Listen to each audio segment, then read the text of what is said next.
Your Coca-Cola bottler presents Claudia.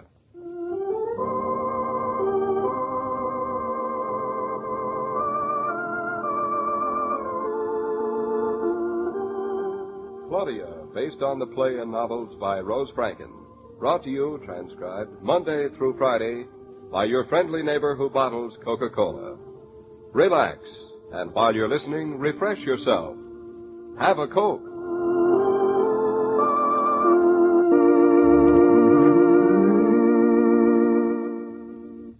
And now, Claudia.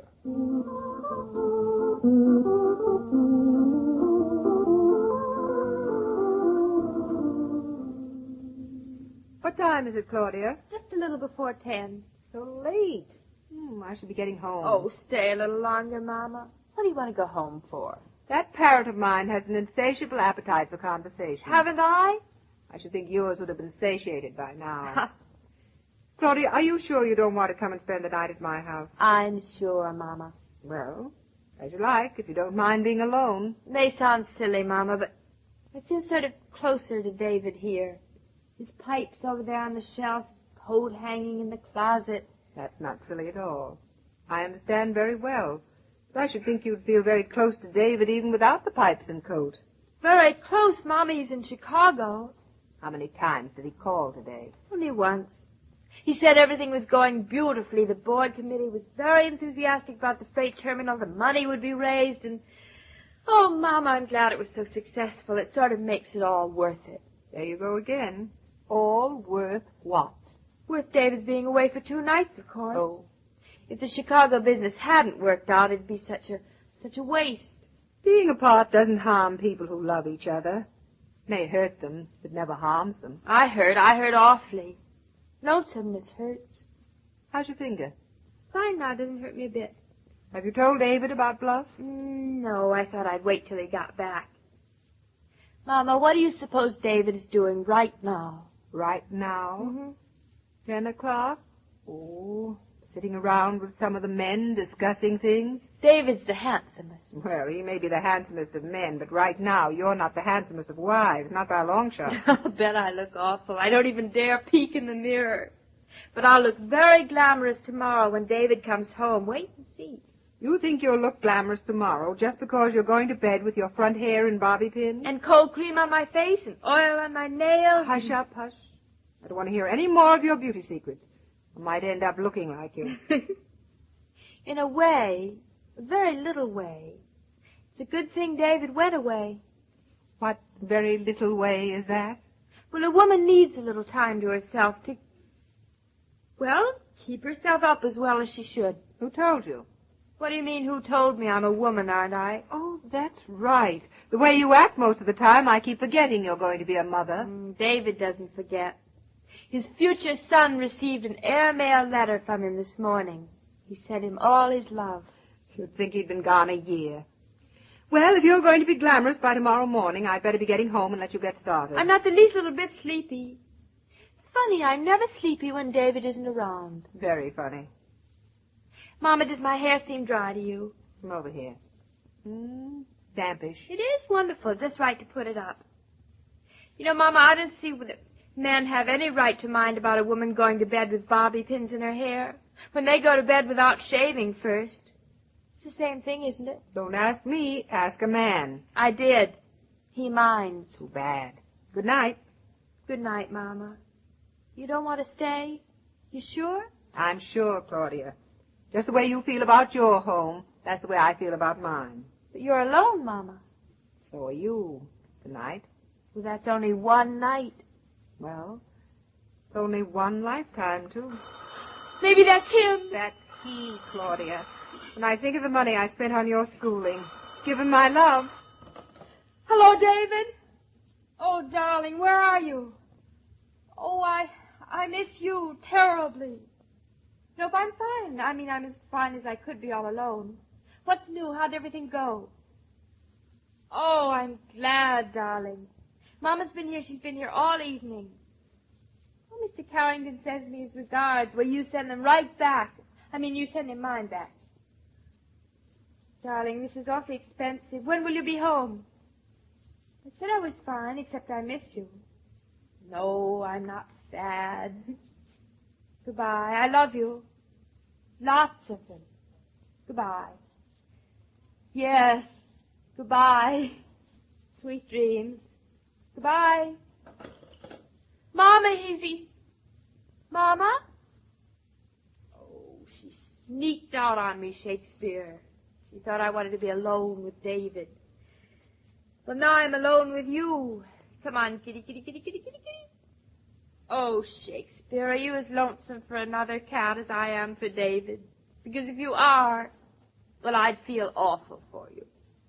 Come on now, baby. We'll sit right here on the nice soft sofa and we'll darn. Just a few more songs before we go to bed. Just one or two. Maybe just one more.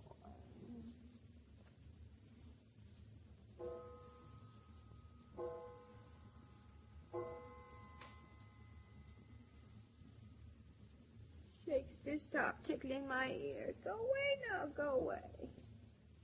My back is still. Shakespeare, please don't. I thought you liked having your ear tickled. No, I don't. I hate it. Go away.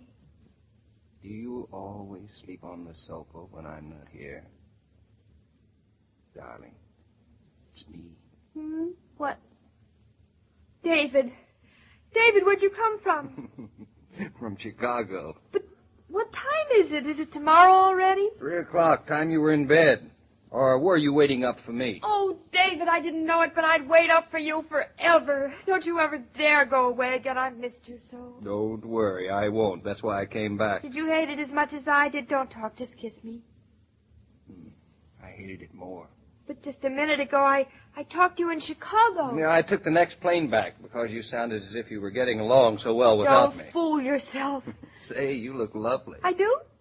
You never fix yourself up like that for me. Were you expecting somebody else? Don't be silly. I was just... Good heavens, I just remembered. You were expecting somebody else? My hair, my nose, my nails, my bathrobe. Very stunning, very. David, I was supposed to look glamorous for you. But not tonight. Tomorrow. You want me to go away and then come back again? Don't even joke about it. I love you. Kiss me. Are you tired terribly? Would you like something to eat? Kiss me. I'm not tired. I'm not hungry. You look cute. I look awful. I'm embarrassed. Oh, so this is how wives walk around when husbands aren't around. They... Is this the way you look all day when I'm out? It is not. David, tell me everything that happened while you were gone. I told you when I telephoned. What happened here? Here, nothing. What could happen? Anything. Oh, well, nothing. How's Shakespeare? Shakespeare, he insisted on getting into bed with me last night. He knew I was lonesome. That cat is this husband's best friend. How's Mother? She's fine, too. And you were feeling all well again? I always felt well. Now I feel perfect. I'm even getting sleepy. So am I. Where's Bluff? Let's go to bed.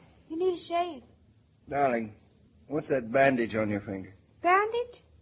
Oh, bandage. What for? Oh, I must have cut myself or something. Yes, you must have, but how? Well, how does one cut oneself? You could probably manage to do it with a blunted tomato. Nope, that's not how I did it. Guess again. Darling, no games tonight. Just you tell me how you did it, straight off. Boom, just like that. I cut it. No. Yes, I did. You asked me how. Out of a piece of glass. Did you get any glass in it? Of course not. How'd you know? I washed it. Anyway, it's too small a cut. It's just a scratch. There couldn't be anything in it but itself. Now, can we go to bed? What piece of glass did you cut it on, darling? David, can people sue you for breaking their windows?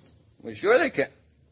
Claudia, whose window did you break? Oh, I didn't do it. I'm not responsible at all, but we could sue them right back for my cutting my finger on the window, couldn't I? You don't sue for a scratch. Well, can you sue for a dog? What dog? Bluff, of course. How many dogs have we got? Well, if he was... Claudia, where is Bluff? Oh, David, I wasn't going to tell you till you had a good night's sleep because nothing's really wrong now, anymore. Come on.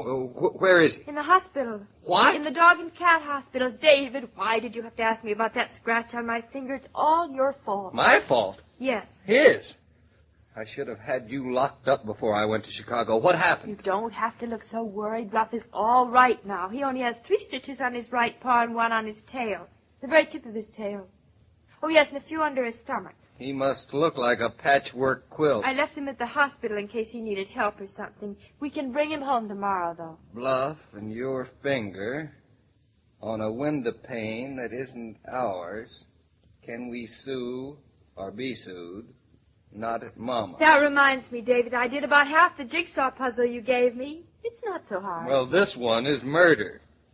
Claudia, I can't put the pieces together.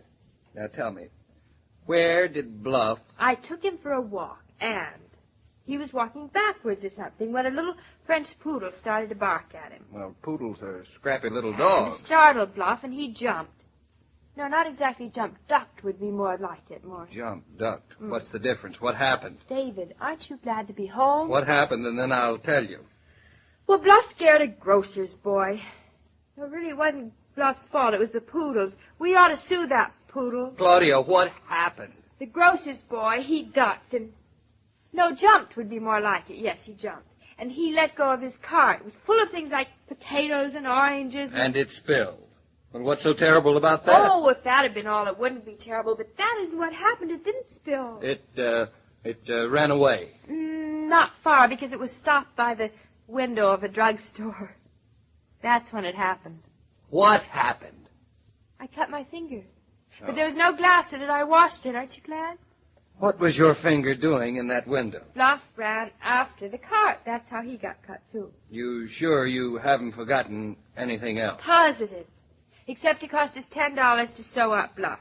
And my Band-Aid cost 10 cents. And the drugstore man is going to sue the grocer, and the grocer's going to sue us, and I think we ought to sue somebody, don't you? And this little finger of yours with this little bandage on it is all the proof I have that this story isn't pure fabrication. Would I invent a story like that? I don't know. I just hoped you would.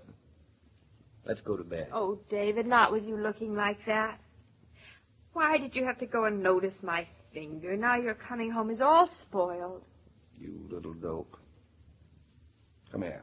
Let me tell you something. What? Why I love you, I'll never know. I know. Because I love you. Oh, David, I missed you so. I can understand why. Darling, I'll take the bobby pins out of my hair if you'll shave. I don't mind the bobby pins. I don't mind them at all.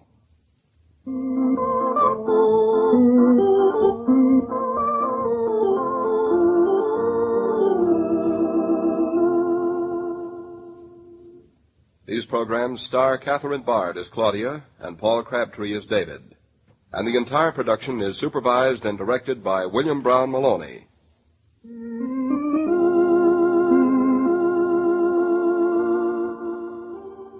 On days when shopping seems to hold one irritation after another, there's one good way to forget your irritation, and that's to pause for ice-cold Coca-Cola. Nowadays, you see that familiar red cooler in your favorite food store, as well as in lunchrooms and service stations. And always it seems to carry the message, take it easy. Pause and refresh yourself.